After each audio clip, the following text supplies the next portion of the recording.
Definition से अगर हम इसको देखें तो ये measure of charge in a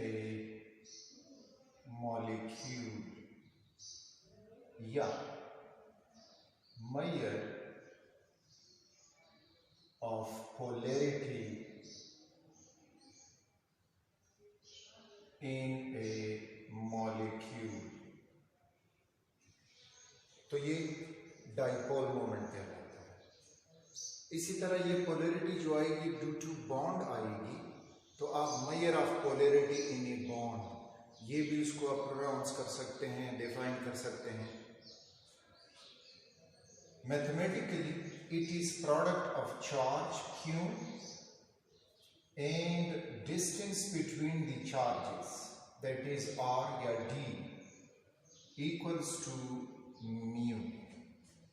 Mu is the denotation for dipole moment, Q is charge and R is distance between the charges.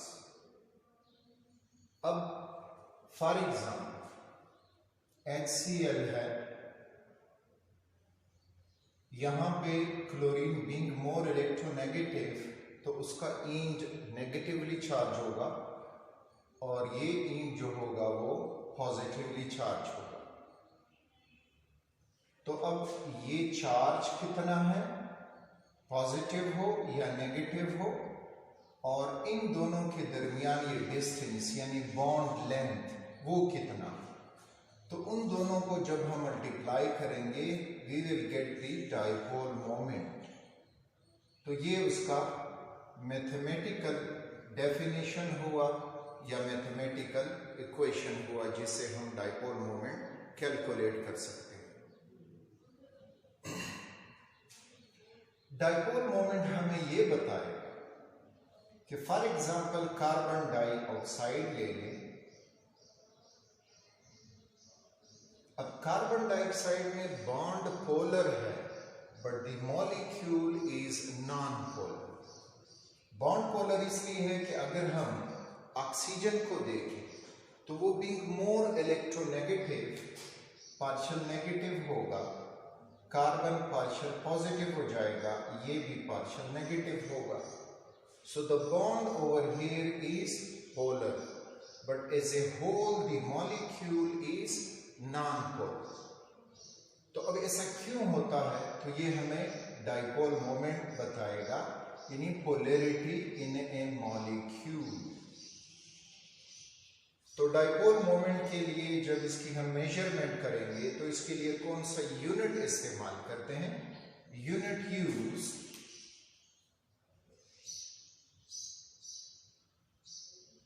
Is called Debye, Peter Debye, उसके नाम से इसका यूनिट याद किया जाता है।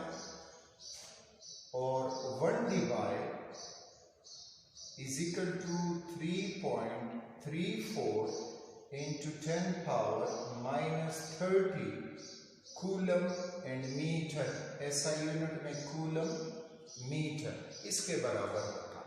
ठीक, तो ये Debye यूनिट का कूलम मीटर में SI यूनिट्स में रिलेशन। अब अगर हम एक मॉलिक्यूल के लिए डाइपोल मोमेंट मालूम करेंगे और अगर dipole moment is equal to 0 Debye, तो इसका मतलब होगा कि the molecule is non polar.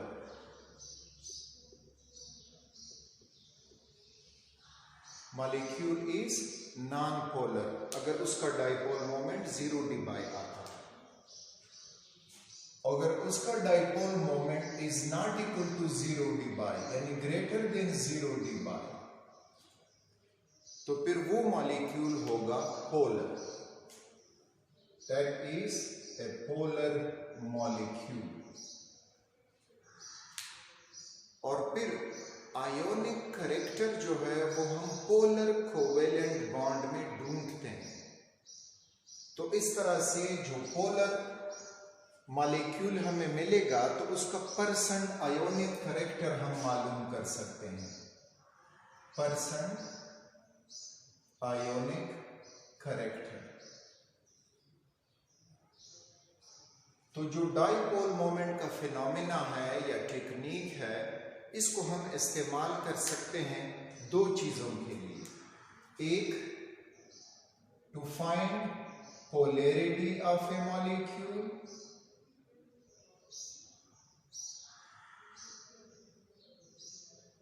एक ये, और दूसरा जियोमेट्री या शेप ऑफ ए मॉलिक्यूल। तो ये दो चीजें हमें डाइपोल मोमेंट देगा।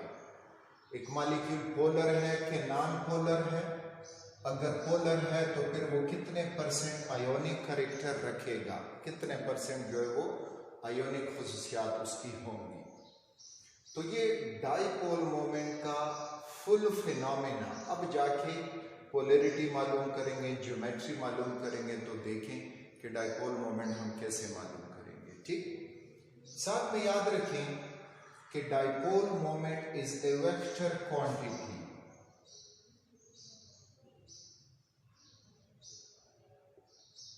वेक्टर क्वांटिटी है तो it has magnitude as well as direction.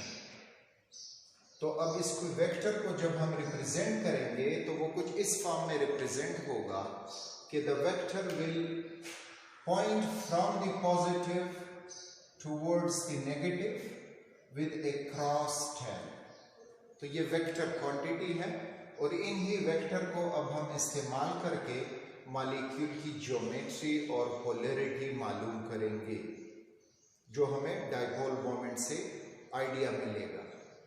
तो ये था इंट्रोडक्शन ऑफ डाइपोल मोमेंट, उसका यूनिट, उसका मैथमेटिकल फॉर्म एंड उसकी एप्लीकेशंस। अब इसको अप्लाई करते हैं मुख्तलिफ मॉलिक्यूल्स पे कि उससे हमें कैसे पता चलेगा कि कोई मॉलिक्यूल पोलर है, नॉन पोलर है, कैसे पता चलेगा कि उसकी कौन सी ज्योमेट्री जो है वो पॉसिबल है।